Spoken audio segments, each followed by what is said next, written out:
July నెలలో ఇది 4వ ఆదివార దినము. నెలలో 4వ ఆదివార దినమున మనం ధ్యానం చేసుకుంటూ వస్తున్న అంశం ఏంటో మీలో ఎవరికైనా గుర్తుందా? రెండవ రాకడను గురించినటువంటి వర్తమానాలు మనం వింటూ ఉన్నాం. ఈ చివరి దినాలలో ఏమి ఉంటుంది, ఎలాంటి పరిస్థితులు ఉంటాయి అనేటువంటిది మనం దేవుని యొక్క వాక్యంలో మనం చూస్తే అక్రమము ఉంటుంది. అక్రమము, ఎక్కడ కూడా క్రమశిక్షణ ఉండదు. ప్రతి చోట కూడా అక్రమమే. మీరు చూడండి, ఏ రంగములో చూసినా తిరుగుబాటుతనమే ఉంటుంది, కానీ లోబడే తత్వము అసలు కనబడదు. క్రమశిక్షణతో కూడినటువంటి జీవితమును జీవించడానికి ఏ మనిషి కూడా ఇష్టపడనటువంటి రోజులు ఈ రోజులు. ఇంకొంచెం మనం చూస్తే మోసములు జరుగుతాయి. ప్రభువారు చెప్పిన మాట మత్తయి సువార్త 24వ అధ్యాయంలో మీరు చాలా జాగ్రత్తగా దేవుని యొక్క వాక్యాన్ని చదవండి. మోసములు జరుగుతాయి. ఈ మోసములు అనేటువంటి మాటను మనం చూస్తే పదే పదే చివరి దినములలో మోసములు జరుగుతాయని దేవుని యొక్క వాక్యం చాలా స్పష్టంగా తెలియచేస్తూ ఉంది. ఒకసారి రెండుసార్లు కాదు, పదే పదే మోసాలు జరుగుతూ ఉంటాయి.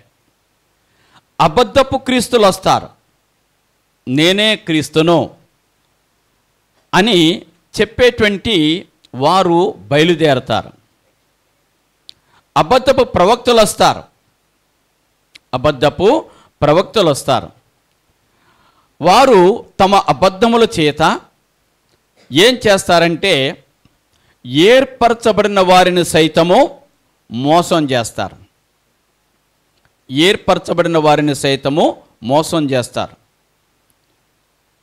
అందుకొరకే ఈ చివరి దినాలలో దేవుని యొక్క వాక్యమును చాలా జాగ్రత్తగా చదవాలి, అర్థం చేసుకోవడానికి ప్రయత్నం చేయాలి. అంటే అర్థం చేసుకోవడానికి ప్రయత్నం చేయాలంటే ఎవరికి తోచిన అర్థము వారు కాదు, ఎవరి ఇష్టం వచ్చినట్లుగా వారికి అర్థం కాదు. అసలు దేవుని యొక్క హృదయంలో ఏమున్నది,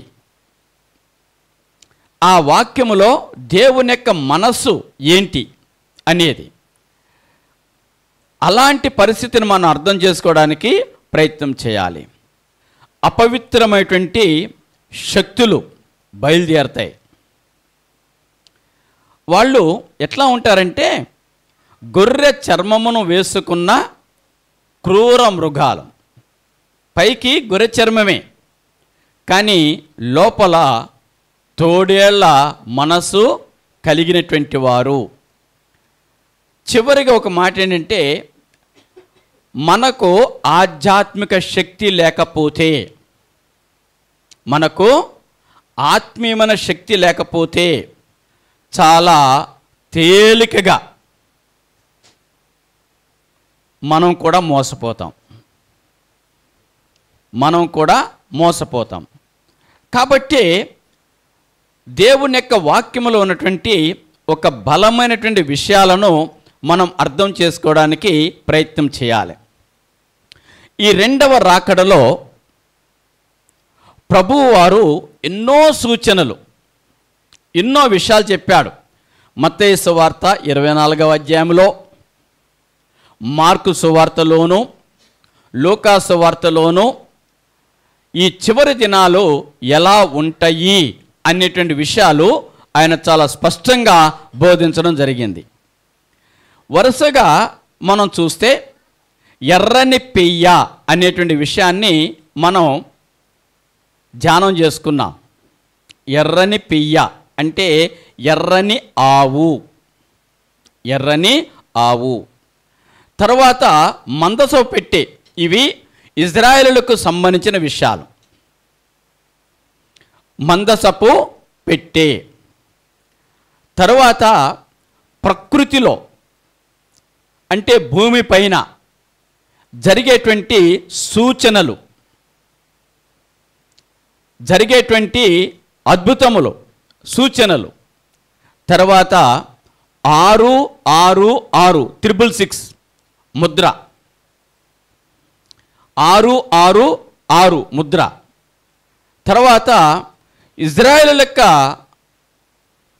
దేశంలో కానీ, ఇజ్రాయేల్ యొక్క జీవితంలో కానీ, ఇజ్రాయేల్ యొక్క జాతిలో కానీ జరిగేటువంటి కార్యాలు, తర్వాత భవిష్యత్తులో జరగబోయేటువంటి విషయాలు, ఇలా చాలా విషయాలు ఉంటూ ఉన్నాయి.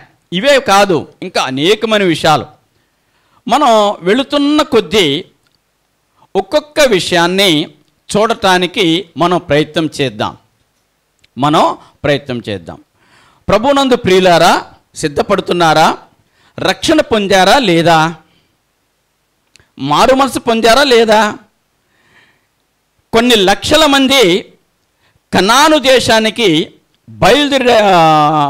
కనాను దేశంలో ప్రవేశించడానికి బయలుదేరితే తీరా కనాను దేశం వెళ్ళే సమయానికి కేవలం 2 మాత్రమే సజీవులుగా అందులో ప్రవేశించారు. ఇన్ని లక్షల మంది ఏమైపోయారు? పాపము చేతను, సణుగుట చేతను, తిరుగుబాటు చేయుట చేతను, దుర్మార్గపు పనులు చేయుట చేతను, దేవుణ్ణి వ్యతిరేకించుట చేతను లక్షలాది మంది ప్రజలు ఆ మార్గ మధ్యలో మరి నాశనమైపోయారు, పతనమైపోయారు. అటువంటి తరుణంలో ఇప్పుడు కొన్ని లక్షల మంది క్రైస్తవులు ఉన్నారు కదా, వీళ్ళల్లో ఎంతమంది ఆ నిత్యత్వంలో ప్రవేశిస్తారు? సనిగేటువంటి వారు ప్రవేశించరు. ఇజ్రాయెల్ యొక్క ప్రయాణాలు మనం చూస్తే తిరుగుబాటు చేసేవాళ్ళు ప్రవేశించరు. ఇజ్రాయెల్ యొక్క ప్రయాణాలు మనం చూస్తే ఇలా చాలా విషయాలు ఉంటూ ఉన్నాయి. ఇప్పుడు ఇక్కడ చూడండి, ఇక్కడ ఒక 40 మంది ఉన్నాం అనుకుందాం. ఇంకా టైం ఉందండి, ఇంకా సమయం ఉంది. అయితే ఒకవేళ అకస్మాత్తుగా ఈరోజు ప్రభు వచ్చేసాడు అనుకోండి, నిజంగా ఎత్తబడే స్థితిలో మీ ఆధ్యాత్మిక జీవితం ఉన్నదా? మీ ఆత్మీయమైన జీవితం ఉన్నదా? ఎత్తబడే స్థితి అంటే ఎట్లా ఉంటుందంటే, యేసుక్రీస్తు ప్రభువారు ఆకాశంలో దేవదూత యొక్క దూత బోర ఊదినప్పుడు ఆకాశ మండలంలో జరిగేటువంటి ఆయన వస్తున్న తరుణంలో ఎంతమంది అయితే రక్షించబడ్డారో వాళ్ళందరూ కూడా ఇట్లానే ఉంటారు, మహిమ శరీరంతో వెళ్ళిపోతారు. ప్రభువు వచ్చినప్పుడు నిజంగా ఎత్తబడే స్థితిలో ఉన్నారా? ఈ లోకం కోసం పాకులాడబాకండి, ఈ లోకం కోసం ప్రయాసపడబాకండి. ఈ లోకం అనేది ఎప్పుడు కూడా భ్రమింపజేస్తుంది, నాశనమునకే నడిపిస్తుంది. చాలామంది అని కాదు, మీ ప్రార్థనలో ఆత్మీయమైన జీవితంలో నేను సిద్ధపట్టు కొరకు సహాయం చేయండి ప్రభు అనే మాటలు దాదాపుగా కనపడవు కదా. మీ రాకడ వస్తుంది నాయనా,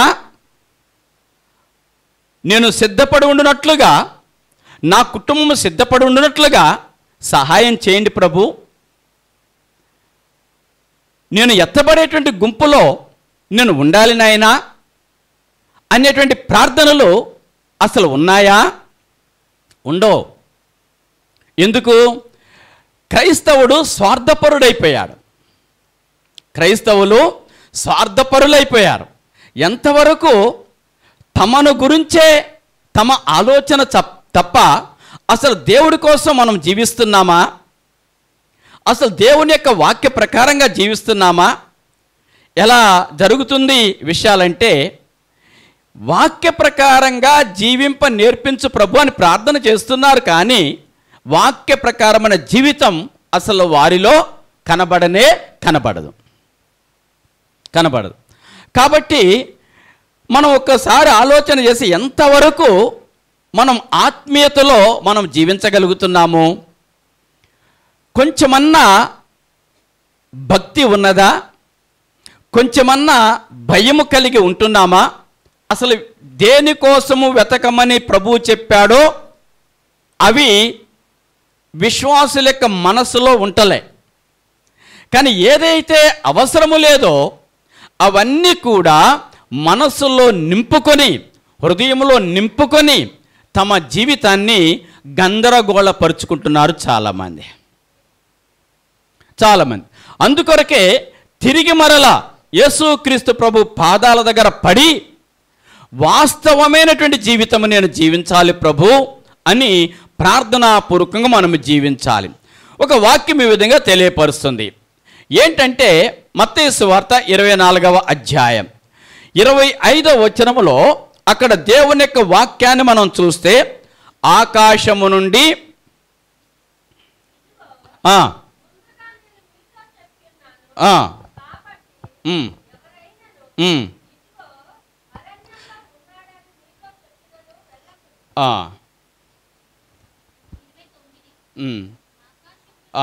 నేను చదువుతాను, ఉండండి. దేవుని యొక్క మహిమ కలుగును గాక. ఇక్కడ ప్రభుని యొక్క వాక్యములో ఉన్నటువంటి విషయాలు చూడండి. మత్తయి సువార్త 24వ అధ్యాయము, మత్తయి సువార్త 24వ అధ్యాయము 29వ వచనం. ఆ దినముల శ్రమ ముగిసిన వెంటనే చీకటి సూర్యుని కమ్మును, చంద్రుడు కాంతిని ఇయ్యడు, ఆకాశము నుండి నక్షత్రములు రాలును, ఆకాశ మండల శక్తులు కదిలింపబడును. కదా, అంటే ప్రకృతిలో జరిగేటువంటి అనేకమైన సూచనలు, అనేకమైనటువంటి సూచక క్రియలు, ఇవి ఈరోజు రాసిన మాటలు కాదు. 2000 సంవత్సరాల క్రితము వ్రాయబడినటువంటి మాటలు క్రీస్తు ప్రభువు యొక్క నామం బట్టి ఈ దేవుని యొక్క వాక్యములోని విషయాలు మనం గమనిస్తే ఎలా జరుపుకుంటూ వస్తున్నాయి అనేది మనం అర్థం చేసుకోగలుగుతాం. ఇక్కడ చంద్రుడు తన కాంతిని ఇవ్వడు, సూర్యుడు తన కాంతిని ఇవ్వడు, ఆకాశము నుండి నక్షత్రములు రాలిపోతాయి, ఆకాశమందల శక్తులు కదిలించబడతాయి. కదా, ఆకాశములో నక్షత్రాలు అవి ఏమవుతాయంట? భూమిపైన రాలిపోతాయి. మీరు ఒక్కసారి ఆలోచన చేయండి, ఊహించండి. ఆకాశములోని ఒక నక్షత్రము భూమిపైన రాలితే భూమి తట్టుకుంటుందా? భూమి భరిస్తుందా? ఎందుకంటే భూమి కంటే కొన్ని 100 రెట్లు పెద్దవి నక్షత్రాలు. అటువంటివి భూమిపైన ఏమైపోతున్నాయి? రాలిపోతున్నాయి అన్నాడు. నక్షత్రములను కలుగజేసింది దేవుడే, నక్షత్రములకు పేరు పెట్టింది దేవుడే, సమస్తమును కలుగజేసింది దేవుడే. అన్నిటికంటే శ్రేష్టమైన వాడిగా మనిషిని తయారు చేశాడు. మన మనసంతా కూడా భూ సంబంధమైన వాటి మీదే ఉంటుంది. దేవుడు చెప్పిన మాట ఏంటి? భూ సంబంధమైన వాటి మీద మనసు పెట్టుకోవద్దు. కానీ భూ సంబంధమైన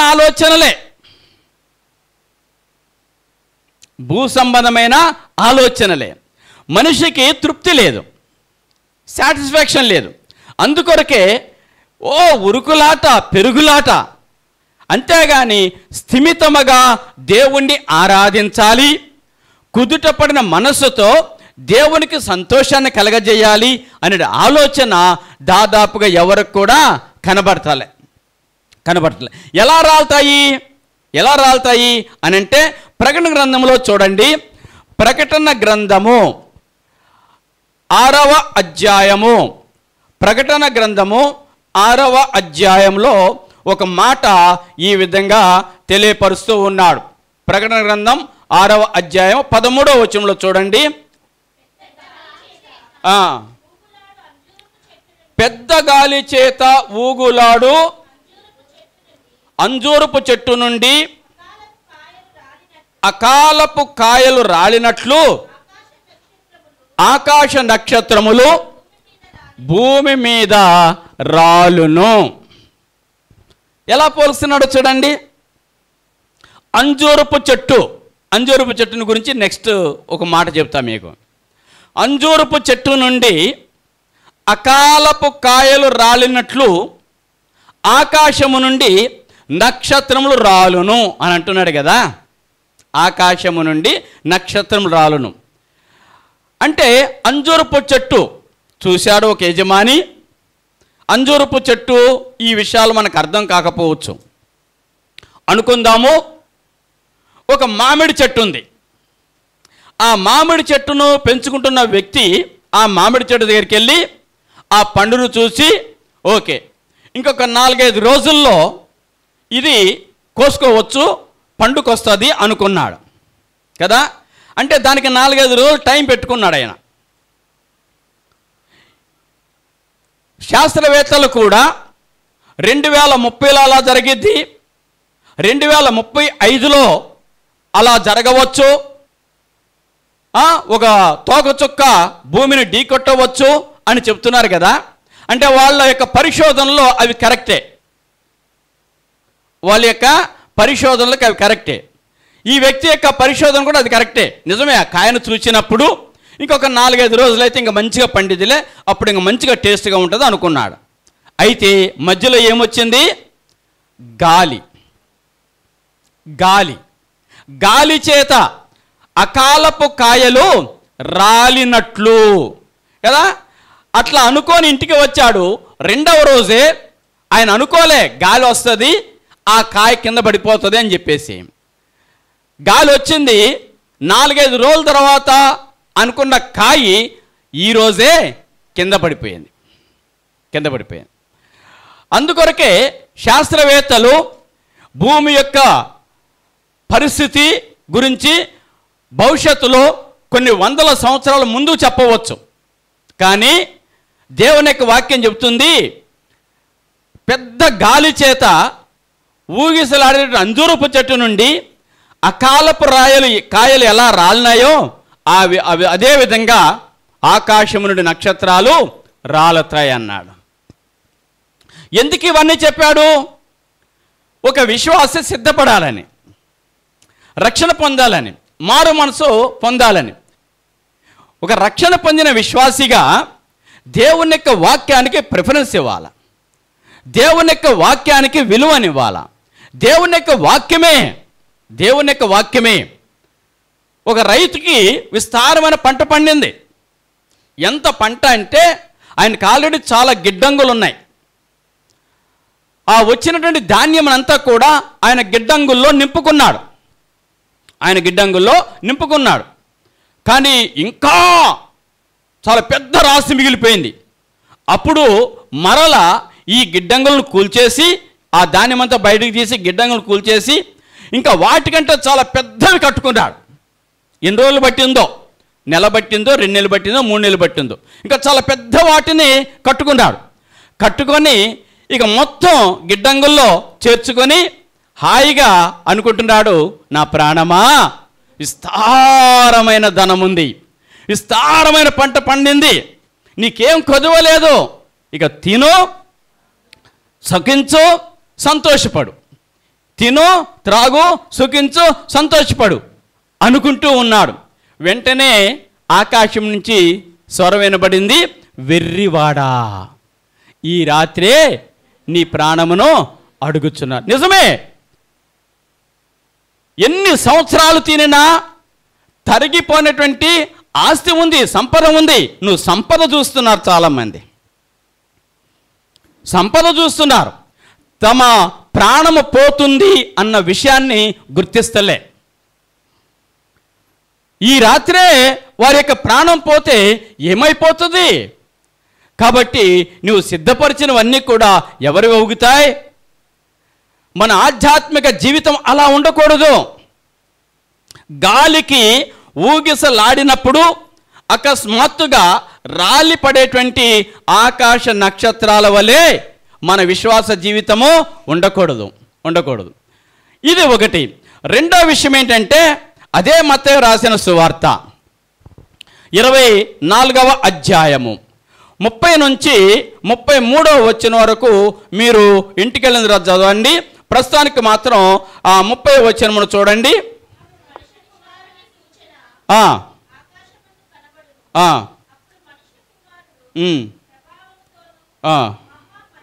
అమ్మ ఒక్క నిమిషం. 24వ అధ్యాయము మత్తయి సువార్త 24వ అధ్యాయము 30వ వచనం చెప్పాను కదా, 30వ వచనం చిన్న చదువుతాను వినండి. అంజూరపు చెట్టును, నేను 30 నుంచి 33 వరకు చెప్పానా? ఓకే, ఇది 33వ వచనం చూడండి. అంజూరపు చెట్టును చూచి ఒక ఉపమానము నేర్చుకొనుడి. అంజూరపు కొమ్మ లేతదై చిగురించునప్పుడు వసంతకాలము ఇంకా సమీపమై ఉన్నదని మీకు తెలియను. ఆ ప్రకారమే మీరు ఈ సంగతులన్నీ జరుగుట చూచునప్పుడు ఆయన సమీపముననే, ద్వారము దగ్గరనే ఉన్నాడు అని తెలుసుకొనుడి చాలు. అంజూరపు చెట్టును గూర్చి ఒక ఉపమానమును నేర్చుకొనుడి అని అన్నాడు కదా. ఈ అంజూరపు చెట్టు కొమ్మ లేతదై చిగిరించినప్పుడు ఇజ్రాయేలుకు ఒక గుర్తు. ఏంటా గుర్తు? ఇక వసంతకాలము దగ్గరలో ఉన్నది అని చెప్పేసి. అదే విధముగా అని అంటున్నాడు చూడండి. ఈ అంజూరపు చెట్టు, ఇప్పుడు చెట్లను గురించి, జంతువులను గురించి, అనేకమైన విషయాల గురించి అసలు పరిశుద్ధ గ్రంథములో లేనటువంటి సంఘటన ఏది కూడా లేదండి. అయితే అంజూరపు చెట్టును గురించి ఉపమానం అనే మాట అంజూరపు చెట్టును ఏమి సూచిస్తుంది అని మనం ఆలోచన చేస్తే, అంజూరపు చెట్టు ఇజ్రాయేలీయుల జాతికి సాదృశ్యం. ఇజ్రాయేలీయుల జాతికి సాదృశ్యం. ఒక చెట్టు ఎప్పుడైనా సరే ఒక మనిషికి సాదృశ్యము, ఒక కుటుంబానికి సాదృశ్యము, ఒక సంఘానికి సాదృశ్యము. ఎక్కువగా అంజూరపు చెట్టు ఇజ్రాయేలు జాతికి సాదృశ్యము. ఇజ్రాయేల్ జాతి ఎండిపోయింది. ఎలా ఎండిపోయింది అని అంటే, క్రీస్తును సిలువ వేశారు. సిలువ వేసినప్పుడు ఆయనలో ఏ దోషము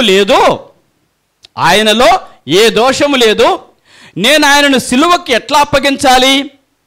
ఈ దోషము, ఈ పాపము నా మీద, నా పిల్లల మీద ఉండకుండాట్లుగా అని పిలాతు నీళ్లు తెప్పించి తన చేతులు కడిగేసుకున్నాడు. అంటే నేను ఆయనలో తప్పు ఉండుటను బట్టి నేను సిలువ వేస్తలే, కానీ మీరందరూ బలవంతం చేస్తున్నారు చూడండి.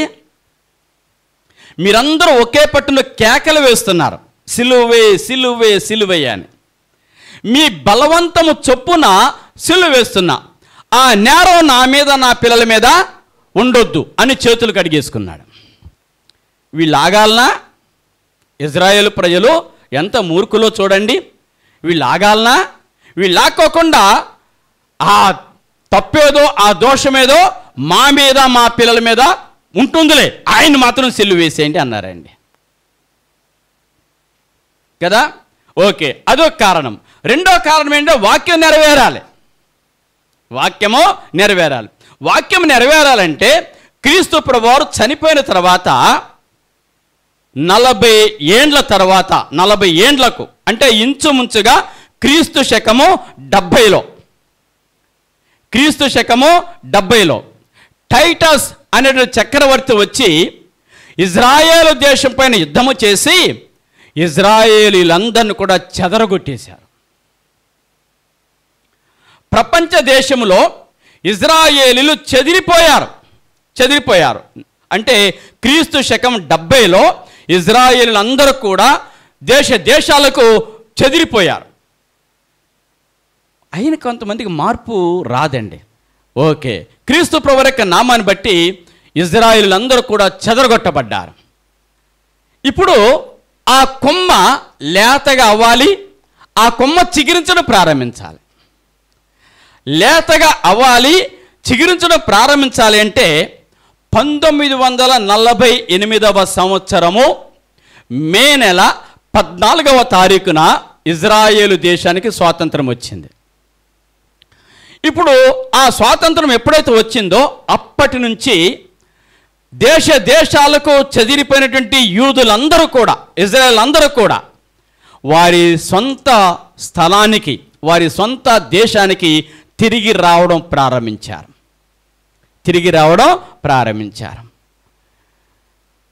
అంటే లేతగా అప్పుడే ప్రారంభించిన ఇజ్రాయేల్ యొక్క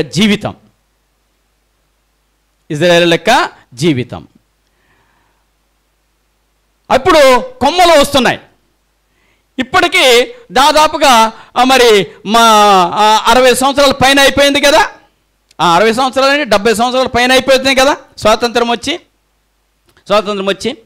ఇప్పుడు దీనిని బట్టి ప్రభువారు ఏమన్నాడు? అంజూరపు చెట్టు, అంజూరపు కొమ్మ లేతదై చిగురించటం మీరు చూచినప్పుడు వసంతకాలం దగ్గరగా ఉందని గ్రహించుకోనండి. అదేవిధంగా దేవుని యొక్క రెండవ రాకడలు ఉంటుంది అన్నారు కదా. ఇప్పుడు ఇజ్రాయేలు జాతి లేతగా చిగురించడం ప్రారంభించింది. ఆ తర్వాత మరి ప్రభు యొక్క దీనిని బట్టి ప్రభుని యొక్క రెండవ రాకడ చాలా దగ్గరలో ఉన్నది అని విశ్వాసులు గ్రహించాలి.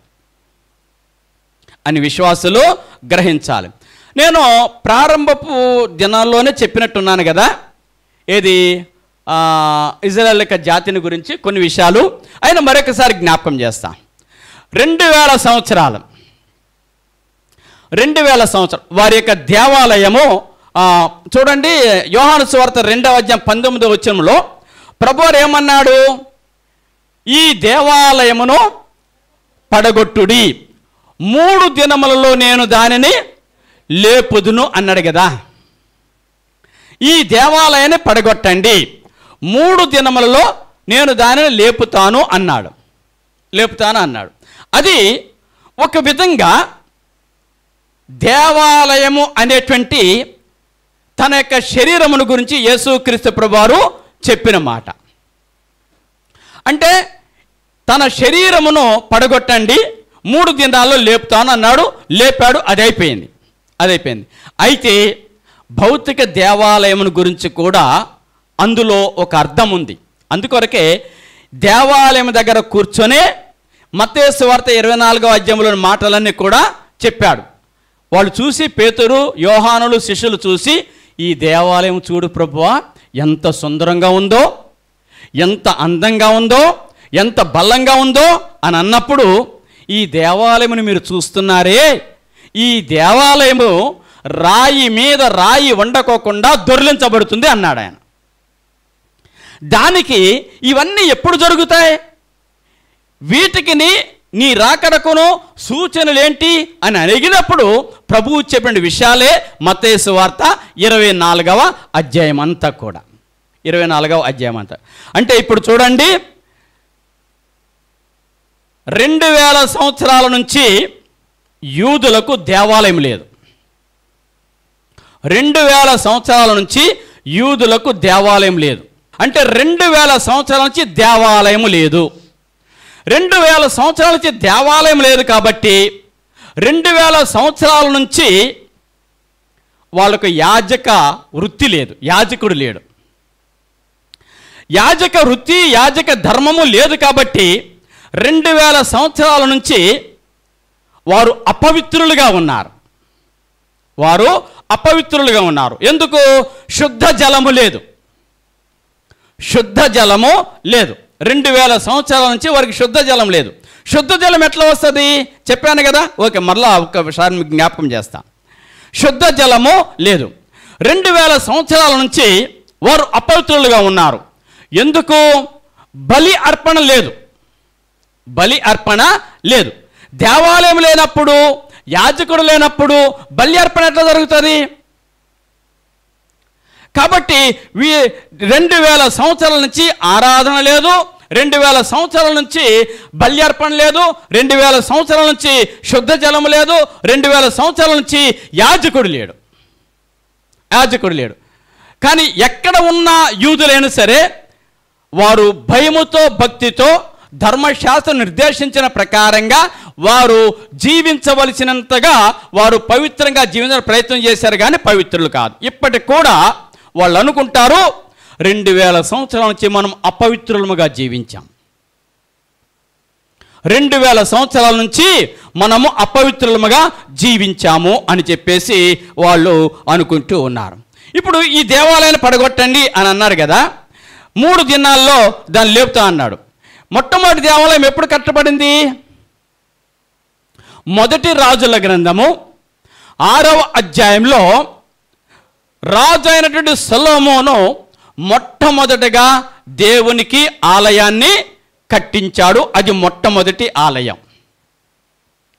తరువాత ఎజ్రా కాలములో కోరేషు రాజు రెండవసారి దేవుని యొక్క మందిరమును కట్టించమని ఆజ్ఞ వచ్చినప్పుడు కట్టించడం జరిగి ఉంది. ఈ దేవాలయం అంటే సొలొమోను రోజు కట్టించిన దేవాలయమేమో క్రీస్తుకు పూర్వము 1000 సంవత్సరాల క్రితం కట్టబడింది. తర్వాత కోరేష్ కాలంలో కట్టినటువంటి ఆలయమేమో క్రీస్తుకు పూర్వము 587వ సంవత్సరంలో కట్టబడింది. అదే దేవాలయము క్రీస్తు శకం 70లో కూల్చబడింది.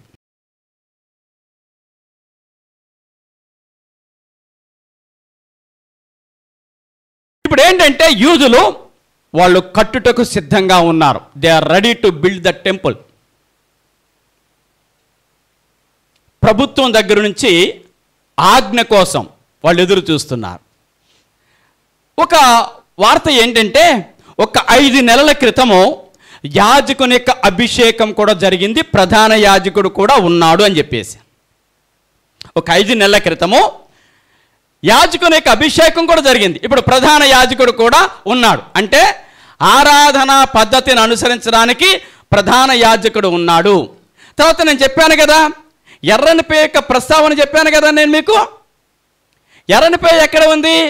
సంఖ్యాకాండము 19వ అధ్యాయంలో ఉంది కదా, 19వ 2వ వచనంలో ఉంది కదా. ఈ ఎర్రని పెయ్యను కూడా చెప్పాను. 2000 సంవత్సరాల నుంచి ఎర్రని పెయ్య కోసం వాళ్ళు సెర్చ్ చేస్తున్నారు. కానీ 2000 సంవత్సరాలు ఎక్కడ కూడా పుట్టలేదండి. ఎర్రని పెయ్య ఏంటంటే ఎర్రగా ఉంది కదా అని చెప్పేసి తీసుకురావడం కాదు. వాళ్ళు ఏం చేస్తారో చెప్పనా, ఒక భూత అద్దం పెట్టి మొత్తం నఖశిఖాల పర్యంతం పర్యవేక్షిస్తారు, ప్రతిదీ పరీక్షిస్తారు.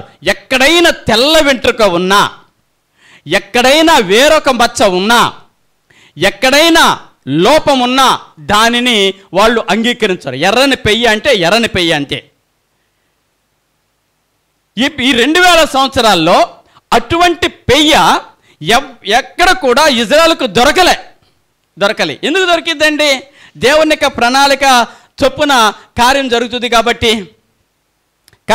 కాబట్టి లాస్ట్కి 2022వ సంవత్సరంలో, అంటే జస్ట్ ఒక 3 సంవత్సరాల క్రితము టెక్సాస్ రాష్ట్రంలో, అమెరికాలో టెక్సాస్ రాష్ట్రంలో ఒక ఫామ్ యజమాని లో ఉన్నటువంటి ఆ యొక్క పశువుల మధ్యలో 5 నెలల నుంచి 8 నెలల మధ్యలో 5 ఎర్రని పేలు జన్మించాయి. చూడండి ఎట్లా ఆశ్చర్యకరంగా 2000 సంవత్సరాల నుంచి మచ్చ కూడా లేనటువంటి ఒక్క ఎర్రని పేయ కూడా దొరకనటి పరిస్థితుల్లో రోజులు దగ్గరకు వస్తున్నాయి అని చెప్పడానికి, ఇదంతా కూడా కాలం ముగియబోతుంది అని చెప్పడానికి. వెంటనే అది ఇజ్రాయెల్కి తెలిసి వాళ్ళు వెళ్ళి ఆ యజమానితో మాట్లాడి వాటిని కొనుక్కొని స్పెషల్ ఫ్లైట్లో వాళ్ళు తీసుకుని వచ్చి ప్రపంచానికి చూపిస్తున్నారు. ఏమనంటే మాకు ఎర్రని పెయ్య దొరికింది అని చెప్పేసి. ఎందుకు ఆ ఎర్రని పెయ్య? ఆ ఎర్రని పెయ్యను వధించాలి. ఎట్లా వధించాలి? యాజకుని కన్నుల ఎదుట వధించాలి. ఎక్కడ వధించాలి? పాలెమునకు బయట వధించాలి. ఇవన్నీ సంఖ్యాకాండం 19వ అధ్యాయంలో చాలా స్పష్టంగా వ్రాయబడి ఉంది. అంటే యాజకుడు రెడీగా ఉన్నాడు, ఎర్రని పెయ్య కూడా సిద్ధముగా ఉంది. ఇప్పుడు వాటిని ఒక ప్రత్యేకమైన పర్యవేక్షణలో ఇజ్రాయెల్ దేశంలో పెంచుతున్నారు. ఒక న్యూస్ అయితే బయటకు వచ్చింది, కరెక్ట్ కాకపోవచ్చు అనుకున్నా నేను. జూలై 5వ తారీఖున అంటే మొన్న ఈ ఎర్రని పెయ్యను వధించారు ఇజ్రాయేలీలు అనే న్యూస్ కూడా బయటకు వచ్చింది. మరి ఎంతవరకు కరెక్ట్? ఎంతవరకు అంటే ఎలా వస్తున్నాయో చూడండి. క్రీస్తు ప్రభువు యొక్క నామములో దేవుని యొక్క వాక్యం ఏది తప్పు కాదు, దేవుని యొక్క వాక్యం ఏది నెరవేరకోకుండా ఉండదు, ఏది నెరవేరకోకుండా ఉండదు. అయితే మనము ఎంతవరకు సిద్ధపడుతున్నాం యేసుక్రీస్తు ప్రభువుని ఎదుర్కోవడానికి? మన ఆధ్యాత్మికంగా మనం ఎలా సిద్ధపడుతున్నాము అనేటువంటిది మనం ఒక్కసారి ఆలోచన చేయాలి. త్వరగా ఇంకొక 2 విషయాలు చెప్పేసి ముగించేస్తా. ఈ చివరి దినాల్లో ఏం జరుగుతుంది అని అంటే కదా, ఇంకా విషయాలు ఉన్నాయి. మందసం గురించి కూడా మనం ధ్యానం చేసుకున్నాం. 666 వస్తుంది, 666 వస్తుంది. ఏం జరుగుతాయి ఇంకా అని అంటే ప్రకటన గ్రంథంలోనికి వెళ్ళండి. ప్రకటన గ్రంథము 9వ అధ్యాయం 6వ వచనం. ప్రకటన గ్రంథము 9వ అధ్యాయం 6వ వచనములో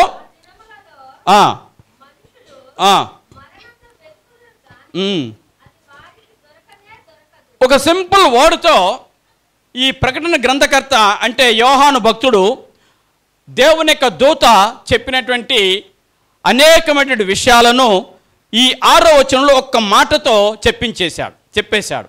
ఏంటి ఆ మాట అంటే, ఆ దినములలో మనుషులు మరణమును వెదుగుదురు, కానీ అది వారికి దొరకదు. ఏ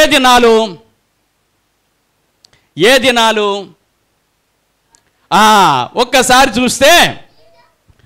చూస్తే అమ్మ సెల్ ఫోన్ కొనివ్వలేదని చచ్చిపోతున్నాడు, ఊరేసుకుంటున్నాడు.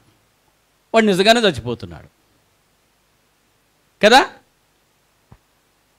తల్లి తండ్రి బాగా చదువుకోమని హెచ్చరించినందుకు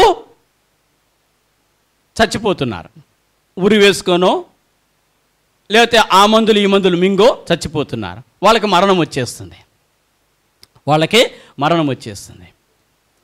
ఇలా మనం చూస్తే చాలా స్వల్పమైన విషయాల కొరకు, చాలా చిన్న విషయాల కొరకు వారు ఆ తట్టుకునే శక్తి లేక, భరించే ఓపిక లేక వారు ఆత్మహత్య చేసుకున్నారు, చచ్చిపోతారు. కానీ ఆ రోజుల్లో, ఏ రోజుల్లో అంటే యేసు క్రీస్తు ప్రభువు వచ్చి మరి తన సంఘమును మహిమగల సంఘముగా మహిమ శరీరముతో ఆకాశముకు తీసుకుని వెళ్ళిపోయిన తర్వాత రక్షణ లేని వారు, నామకార్థ క్రైస్తవులు, రక్షించబడినమా అని చెప్పుకుంటూ పాపంలో జీవిస్తున్న వాళ్ళు, వీళ్ళందరూ విడిచిపెడతారు చూడండి. వాళ్ళు ఏమవుతుంది వాళ్ళకి? ఏం జరిగింది వాళ్ళకి అని అంటే, దూత కొలిమిని తెరవగా అని అంటాడు, మిడతలు వచ్చేస్తున్నాయి. తేలుకు కొండి ఉంటుంది చూడండి, ఆ కొండి లాంటి ఒక ముళ్ళు, ఒక కొండి ఉంటుంది. తేలు కుడితే ఎంత బాధ ఉంటుందో ఎవరన్నా అనుభవించారా? ఎవరికైనా తెలుసా తేలు కుట్టిన బాధ? తెలియదు కదా. కానీ తేలు కుట్టిన వారు బాధపడుతూ ఉంటే మనం చూసుంటాం.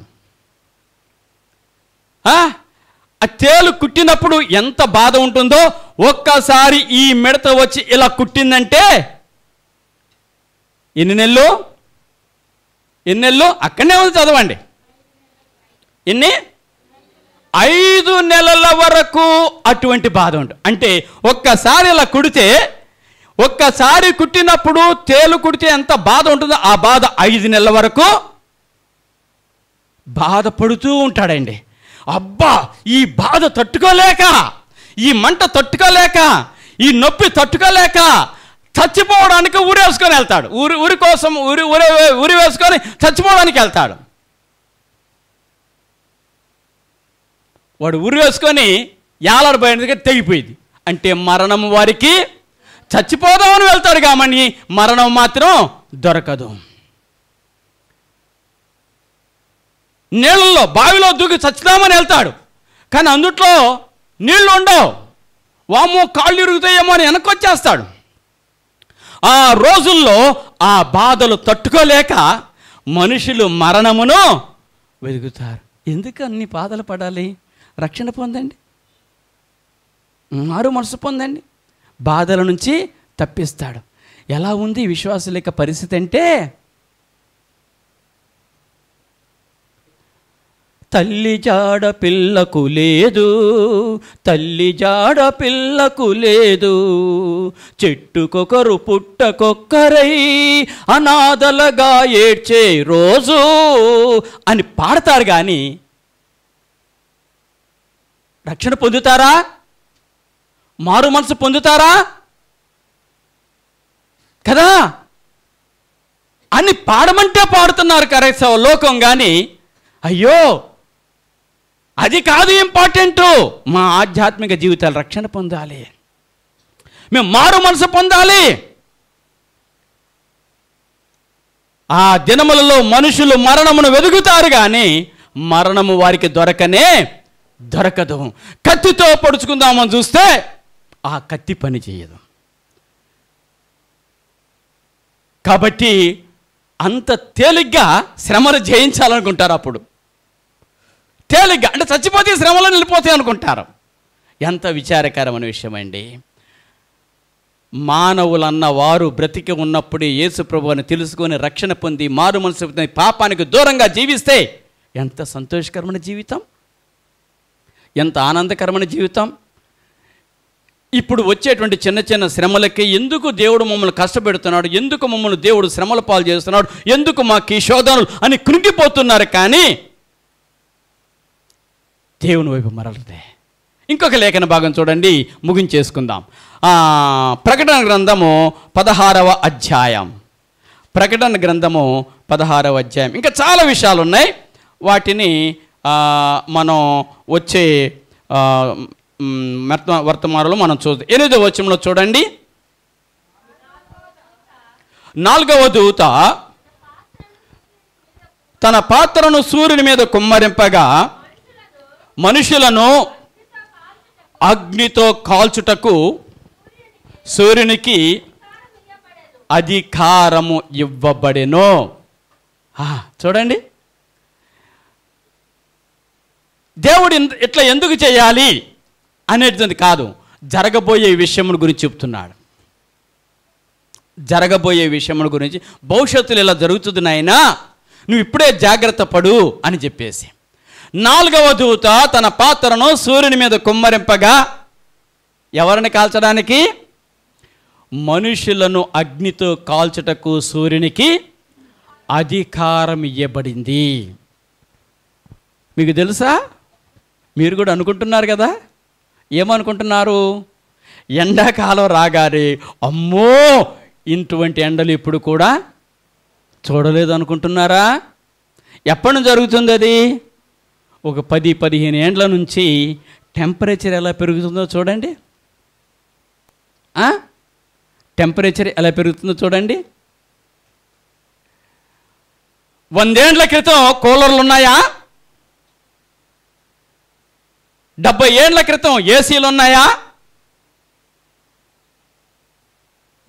ఇప్పుడు కూలర్ ఉన్నా కానీ వేస్టే అన్న టైప్కి వచ్చేస్తున్నారు. చూడండి, 44 డిగ్రీలకే అమ్మో అన్నటువంటి ప్రజలు ఈ రోజుకు పెరుక్కుంటూ వచ్చి 48, 49, 50 డిగ్రీలు,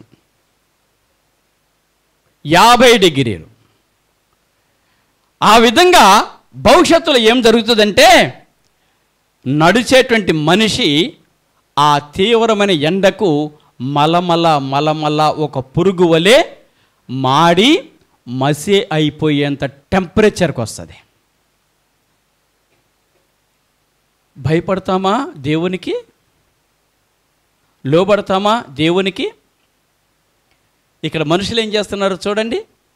ఈ విధంగా మనుషులు అగ్నితో మలమల మాడిపోతుంటే 9వ వచనంలో మనుషులు తీవ్రమైన వేడిమితో కాలిపోయి ఈ తెగుళ్ళ మీద అధికారము గల దేవుని నామమును దూషించిరి, కానీ ఆయనను మహిమపరచునట్లు మారు మనసు పొందిన వారు కారు.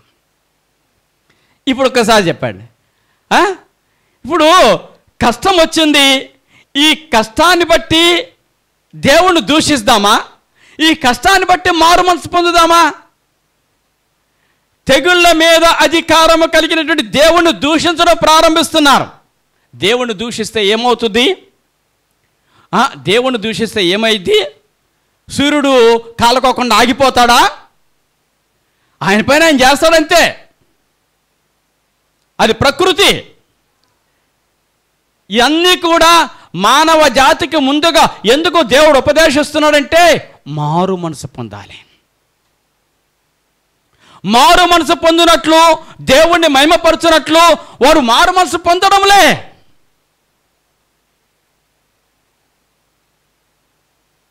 క్రీస్తు ప్రభు యొక్క నామాన్ని బట్టి ఎన్ని విషయాలు ముందు చెప్పాడో దేవుడు, ఎన్ని విషయాలు మొత్తం కదా. ఎంతవరకు నా శరీరము, నేను, నా డబ్బు, నా ధనము, నా ఆస్తి, నా తిండి, నా గోల, నా వస్త్రాలు, నా బట్టలు, నా ఇవే కానీ అసలు మారు మనసు పొందుతున్నామా నిజంగా?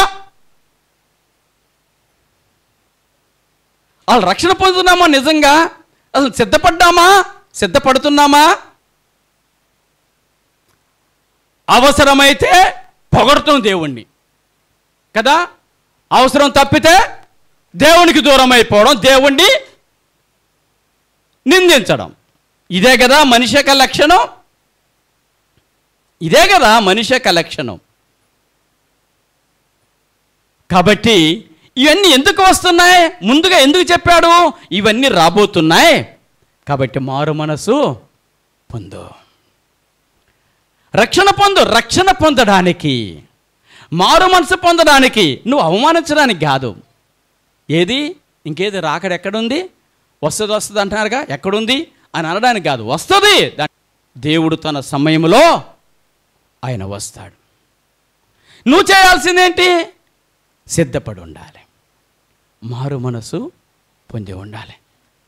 గుండెల మీద చెయ్యి వేసుకుని చెప్పండి, ప్రభువా నన్ను సిద్ధపరచు నాయనా, నేను సిద్ధపడతాను ప్రభు, నేను సిద్ధపడతాను నాయనా కదా. ఎక్కడ ఉంది? మత్తయి సువార్త 25వ అధ్యాయము. ఆ ఒక్క మాట చూడండి. మత్తయి సువార్త 25వ అధ్యాయము 10వ వచనమా?